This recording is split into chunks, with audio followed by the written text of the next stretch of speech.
যশোর থেকে আগত এই সত্তার মামার ভাইরাল ঝালমুড়ি। হ্যালো বন্ধুরা, নড়াইল থেকে চলে এলাম খুলনায়। আর খুলনায় আসবো, খানজাহান আলী সেতুতে আসবো না, এটা কি হয়? চলে এলাম খানজাহান আলী সেতুতে, যে সেতুটি রূপসা সেতু নামে পরিচিত। রূপসা নদীর উপর এই সেতুটি অবস্থিত। অনেক সুন্দর একটি সেতু।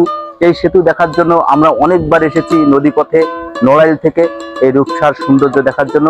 আজ চলে এলাম সড়ক পথে, আপনাদেরকে ঘুরে ঘুরে রূপসা সেতু দেখাবো।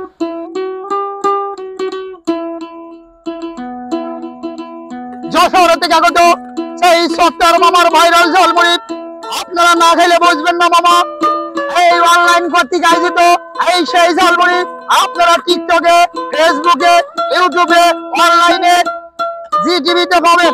চলে এলাম রূপসা সেতুতে। রূপসা সেতুতে এসে আব্বাস মামাকে পেয়ে গেলাম। আব্বাস মামা এই রূপসা সেতুতে ঝালমুড়ি বানায়, অনেক সুন্দর ঝালমুড়ি, অনেক টেস্টি। আপনারা এসে আব্বাস মামার ঝালমুড়ি খেয়ে দেবেন। এই যে মামা ছোলা ভুনা হবে, সুইজেলের ঝালমুড়ি, এই যে রসুন, এই দিলাম চানাচুর, এই দিলাম হালকা মশলা, এই দিলাম 92 নম্বর মশলা।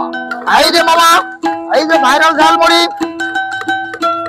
এই দেখেন মামা, এই যে কালার ঝালমুড়ি খালে এদিকে সত্তার মামার ভাইরাল ঝালমুড়ি, এই যে দিয়ে দিলাম মামাকে।